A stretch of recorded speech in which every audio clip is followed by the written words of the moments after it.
Região Centro-Oeste. Esse vídeo eu vou fazer um resumão, um apanhado geral, porque na realidade é um conteúdo dividido em duas partes, mas eu vou juntar estas partes e entregar da melhor maneira possível para vocês. Espero que vocês gostem e entendam.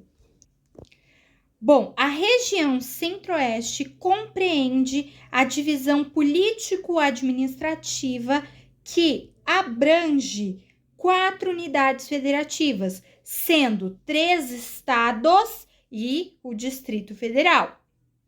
Então, aqui a gente tem 3 estados. Que estados? Mato Grosso, que é esse MT aqui, estão vendo? Mato Grosso, cuja capital é Cuiabá.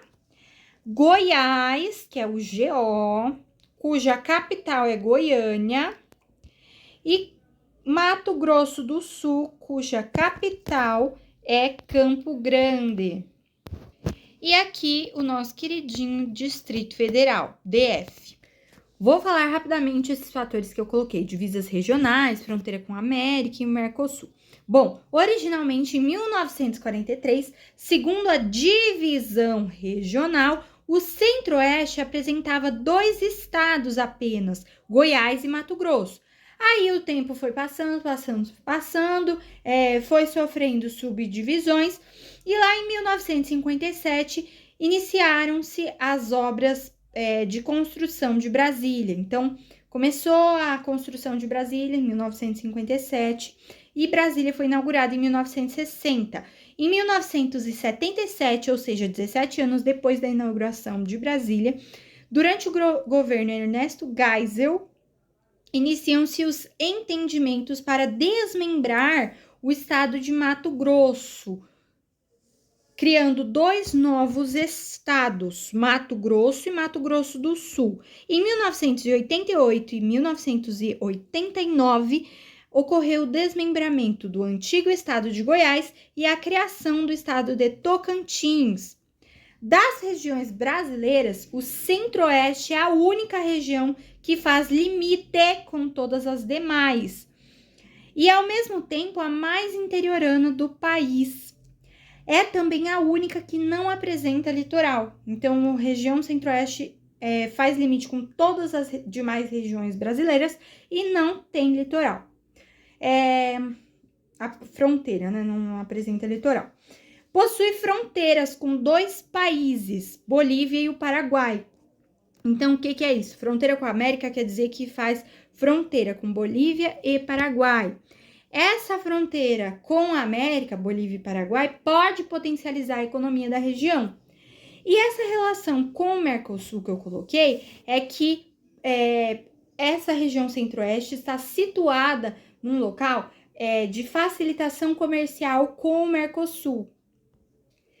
Quadro humano. Bom, em termos percentuais, a região Centro-Oeste apresenta crescimento resultante de saldos migratórios positivos, porque recebeu um grande contingente de migrantes sulistas do sul, da porção sul, da região sul, recebeu contingente de migrantes do sul e nordestinos nas últimas décadas. Seu efetivo desenvolvimento se deve à proximidade da região Centro-Oeste com a região Sudeste, ao incremento, ao aumento da lavoura cafeeira da região, que criou o mercado consumidor, gerou a implantação de atividades agropastoris e, por último, o aproveitamento das áreas do cerrado em uma diversificação de produtos agrícolas. A ocupação do Centro-Oeste está relacionada aos bandeirantes e ao desbravamento do território no século 17 e 18, à procura de minérios ou para capturar indígenas. A pecuária e a agricultura fizeram surgir um forte mercado consumidor, iniciando-se um efetivo povoamento regional.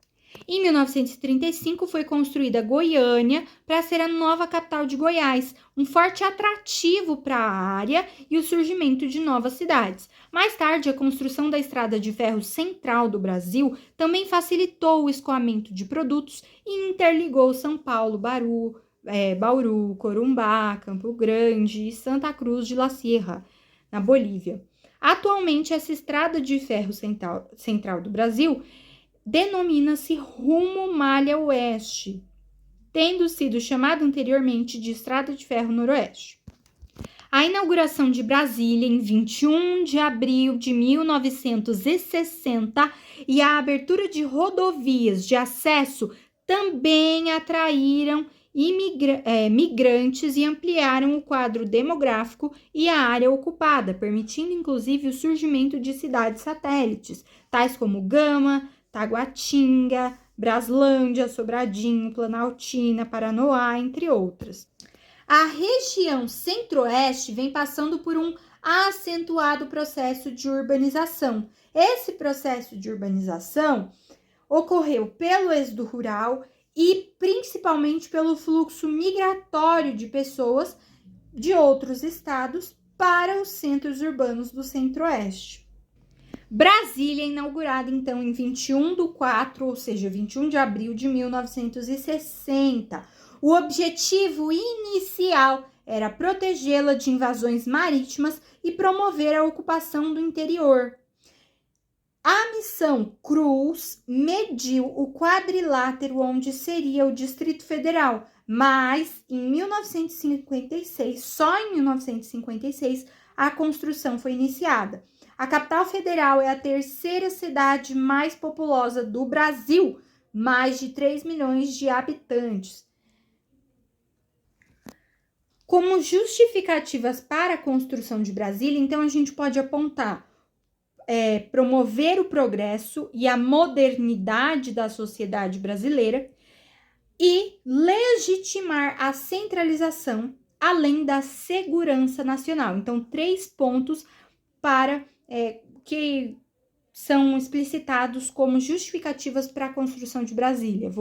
Aqui nesse resuminho que eu coloquei, tá como integração regional, interiorização, distanciamento dos eixos São Paulo-Rio de Janeiro, proteção do poder político.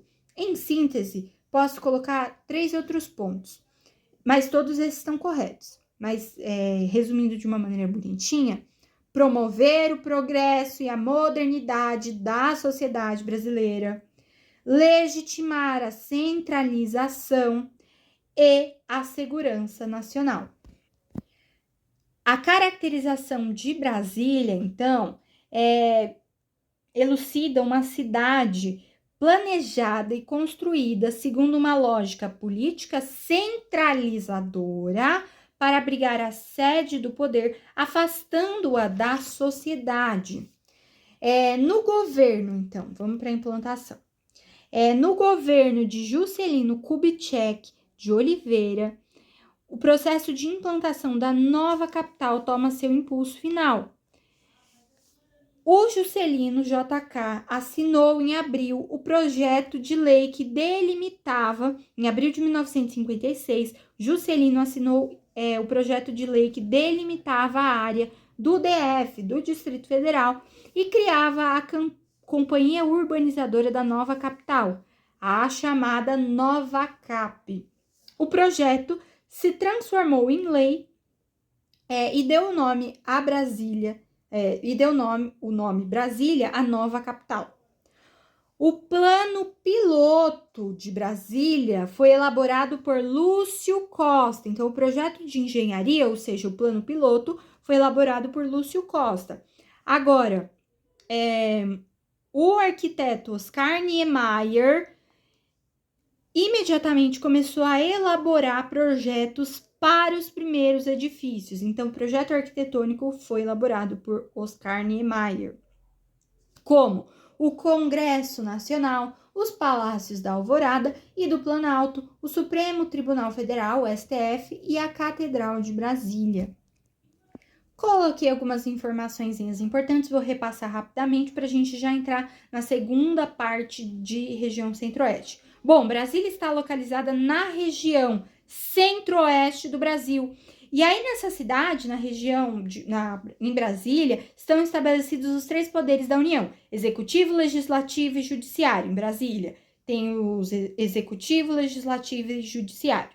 O Distrito Federal contém outras cidades satélites além da capital, como Gama, Braslândia, Planaltina, Samambaia, Guará, entre outras. Brasília foi uma cidade planejada e tem pouco mais de 60 anos de existência, tendo sido inaugurada em 21 de abril de 1960. Antes de Brasília, o Brasil teve Salvador e Rio de Janeiro como capitais coloniais e federais. Brasília foi construída a partir de um plano piloto e os trabalhadores imigrantes que a construíram eram chamados de candangos. Vamos listar alguns fatores positivos e negativos desta região centro-oeste. Fatores positivos: ampliação do território, relevo plano, clima tropical, proximidade com países ligados ao Mercosul, divisas regionais, desenvolvimento do agronegócio, caracterizado por uma economia agroexportadora. E agora, fatores negativos: solo é ácido, há desigualdades, ou seja, segregação socioespacial, há a concentração fundiária, há a infraestrutura dos transportes é precária e há uma baixa integração regional. A economia da região centro-oeste do Brasil tem os setores de agricultura, pecuária e serviços como seus pilares. Há avanços crescentes na indústria, especialmente na farmacêutica e na automobilística, além de uma forte participação do turismo e da mineração de ferro e manganês. A madeira em tora, o Mato Grosso do Sul permanece como o maior produtor nacional de madeira em tora para papel e celulose. O Mato Grosso é o segundo maior produtor de madeira em tora. A região centro-oeste detém uma produtividade expressiva de grãos. Isso tem ocorrido devido aos investimentos em tecnologias e modernização, o que levou ao uso de máquinas modernas, insumos agrícolas e mão de obra técnica qualificada no desenvolvimento das atividades. Entre os principais destaques da região estão a soja, o milho e o algodão. Algodão herbáceo. O Mato Grosso é o maior produtor de importantes commodities brasileiras: soja, milho e algodão herbáceo. A cana-de-açúcar se destaca em Goiás e no Mato Grosso do Sul, segundo e terceiros maiores produtores nacionais. A pecuária bovina tem sido o setor mais estável na economia da região centro-oeste. É de caráter extensivo, está instalada em grandes propriedades e é basicamente destinada ao corte. O maior rebanho bovino brasileiro é o da região centro-oeste. As áreas de cria, recria e engorda estão sempre próximas das vias de transporte. Para esta área, convergem os gados do Pantanal, dos campos de Vacarias e do Cerrado, antes de seu encaminhamento para os frigoríficos paulistas, localizados em Barretos, Araçatuba e Andradina. Mato Grosso segue como o estado com o maior plantel bovino, abrigando 14,8% do total nacional. O estado apresenta grandes frigoríficos e é responsável pelo maior volume de abate bovino no país. Recursos minerais. Entre as riquezas minerais tem grande importância o nióbio e o diamante, além do cristal, do ferro e manganês. Ferro e manganês no maciço do Urucum, no Pantanal Mato-Grossense, considerada uma das exceções no país, a mina de Urucum, especializada na extração de minério de ferro e manganês, é uma das poucas a ter 2 bens minerais em uma única localidade.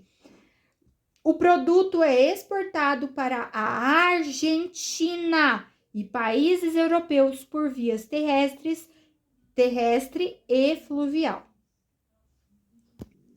O esquema a seguir representa a participação proporcional de cada uma das 5 regiões brasileiras, designadas por letras de A a E, quanto à população absoluta e à superfície. Vamos lá, aqui refere-se à população. Então, a região centro-oeste, ele pergunta o quê? Peraí. Assinale a alternativa cuja letra corresponde à região centro-oeste. Bom, a região centro-oeste é pouco populosa e pouco povoada. Então, o bloco que indica um tamanho menor aí, né, em termos de população, é pouco populosa e pouco povoada, é a letrinha B. Em termos de superfície, a segunda maior área regional do país é a região centro-oeste. Então, a letra A é a maior área e a letra B é a segunda maior área regional. Então, a letra B responde a questão.